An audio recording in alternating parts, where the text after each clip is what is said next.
Hello friends, I'm Jason and welcome to Like-Minded Opinion Podcast, where we try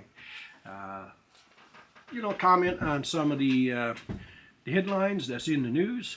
Sometimes there's a lack of real news and sometimes there's a bunch of real news. Today is a little short as of this morning, but I did see a few things that I wanted to just bring up on the podcast so that if any of you guys are on your way to work and you listen to it, you can at least get a gist of what's happening. In Canada, Prime Minister Justin Trudeau's Liberal NDP marriage, their coalition, they renewed their vows just a little while ago, and now the NDP have voted with the Liberals to halt the further investigation into the leaks from the Winnipeg labs. And if you don't know what the Winnipeg labs is all about, well, you read a little bit about that there in a second. But there was a leak in the viral lab in Winnipeg where there was some Chinese spies, some comm spies, they don't like to use that word, and they went to Wuhan with some information that they stole from the Winnipeg lab, or maybe given. Maybe they were allowed to have it, I don't know. But they took it and they went to Wuhan. Now, there was a conservative foreign affairs critic, Michael Chong, and Good morning, everyone. I have a brief statement to make. We finally have the documents. This is the start of this matter, not the end. We are going to continue the work that we were doing 3 years ago when the Canada-China Committee asked for the Winnipeg lab documents. We have to conduct this work because the government isn't going to. The government has said, and Minister Holland more specifically, that no one within the Public Health Agency of Canada is going to be held accountable and terminated for these lapses at the Winnipeg lab.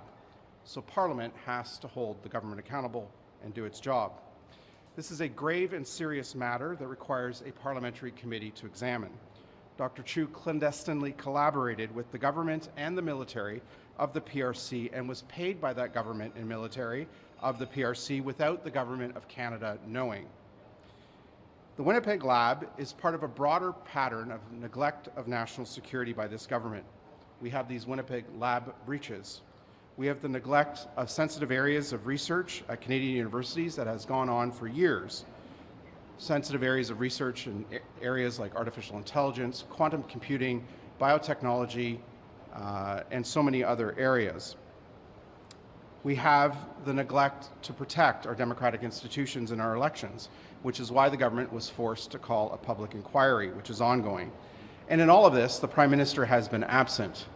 An open and accountable government, which is one of the government's founding cabinet documents, the Prime Minister is uniquely accountable for national security.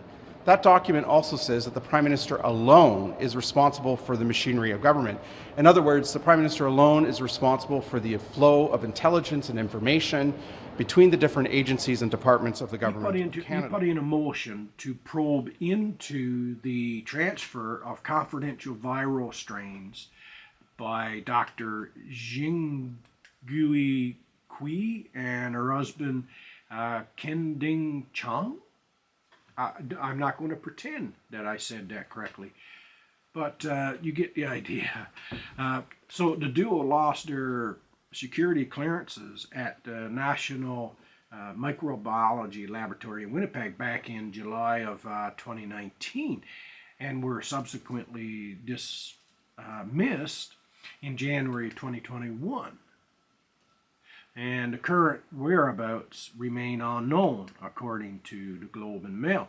But take from that as you will. But so you got the two scientists that was at that lab, had access to all this information, took it. Who knows what they took? They won't tell you.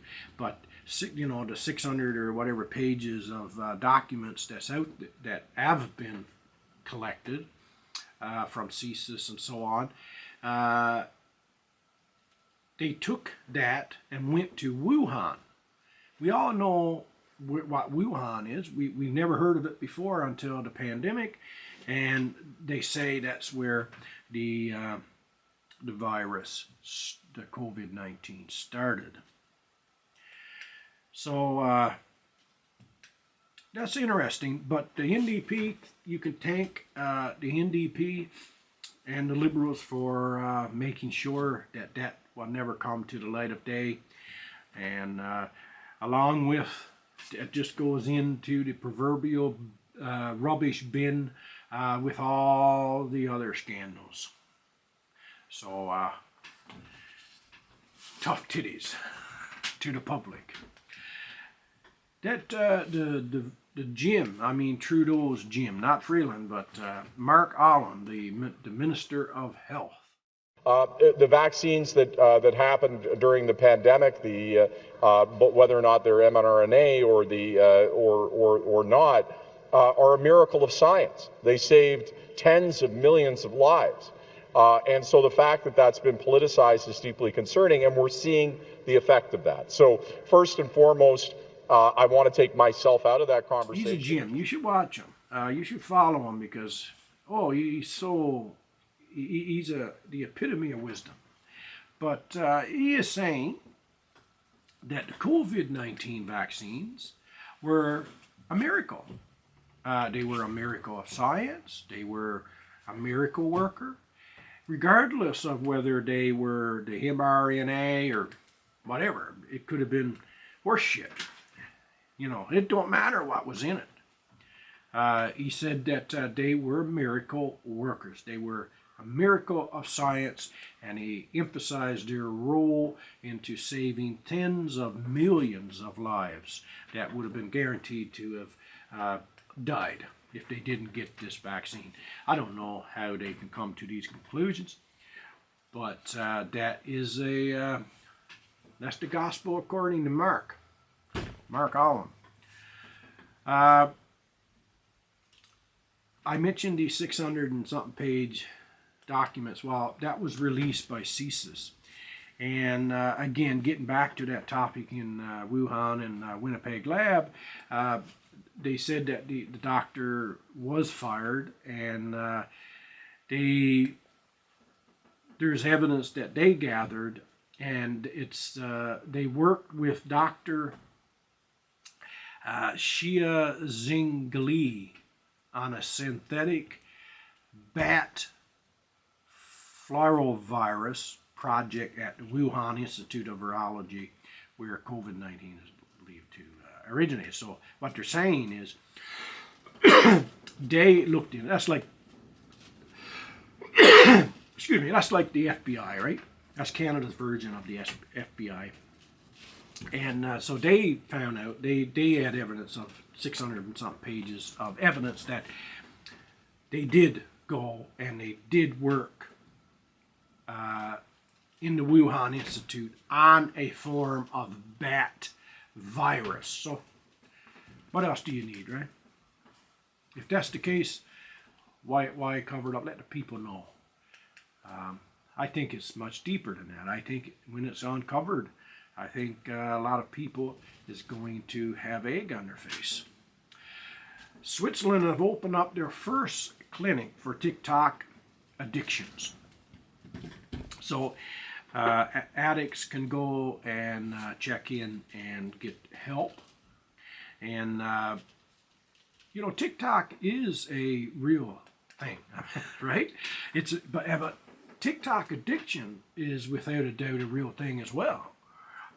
Unfortunately, the research that they gave, that they had, that I was reading in that article, it didn't explore, society's dependency to the internet since the pandemic. So that's unfortunate. I wish that there was a study that really dug deep into, especially the younger children, on how the pandemic affected them. Because, we were forced into our, online only world in both our working environment, a lot of us, and our personal lives, no doubt. Social networking sites like TikTok became a form of escape for people. When you ain't got nothing but time on your hands, you're going to waste it.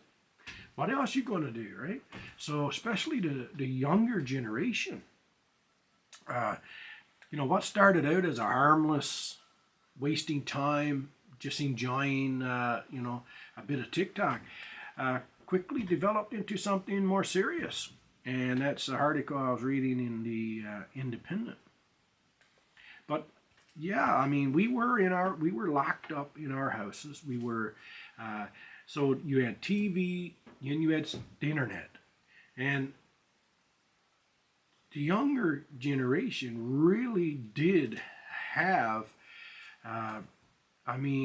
except for sleep periods, all day, every day. I mean, they were even online for school. They were online for everything.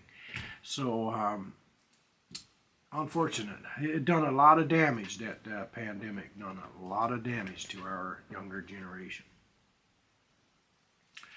They had a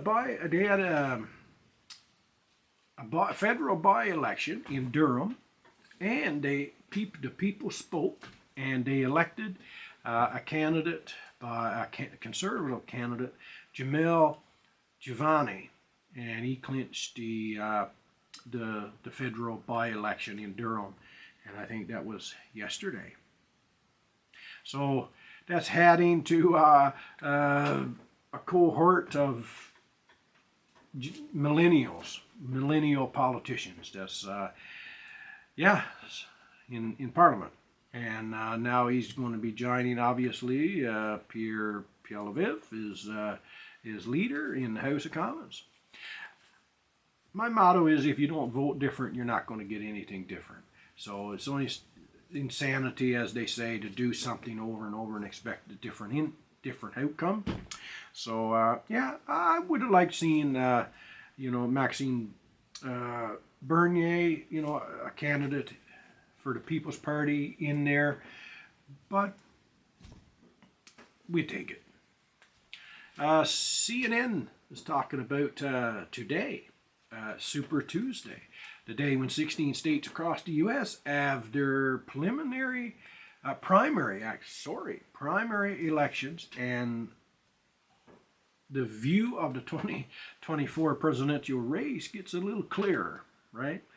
And today's results could reveal regional strengths and weaknesses both for President Joe Biden and former President Donald Trump, who was saying that he's almost guaranteed to clinch that 2024 election. That's not me saying that, but that's what they're saying.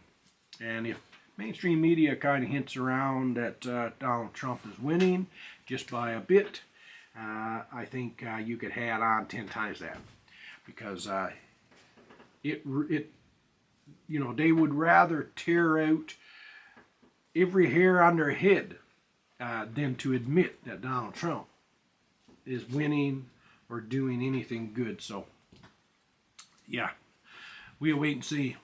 But so for Trump also, it was a day of relief, because the Supreme Court on Monday ruled that Trump could not be removed from the ballots in Colorado or any other state.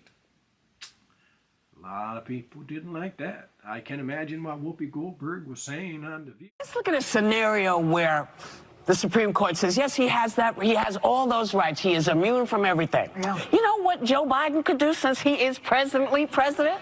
What? Whoa. He could throw every Republican in jail. Yeah. I mean, he could.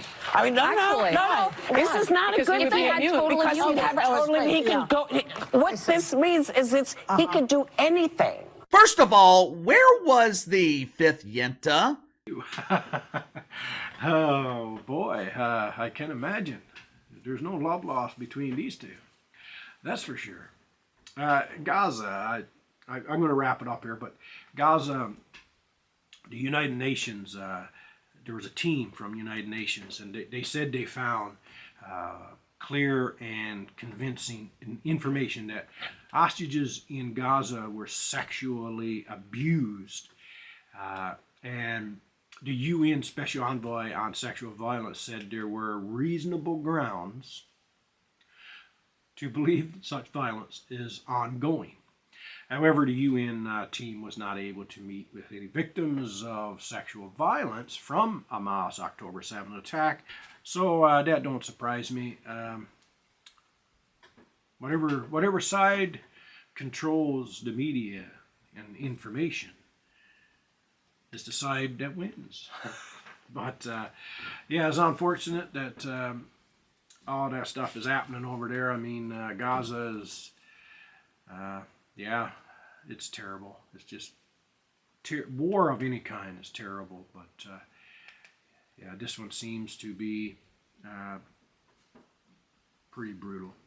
That's all for now, folks. Stay tuned for more updates. I try and go more in depth when I can, and I just wanted to put this out there to, if you're on your way to work, give you a little few headlines that's popping up.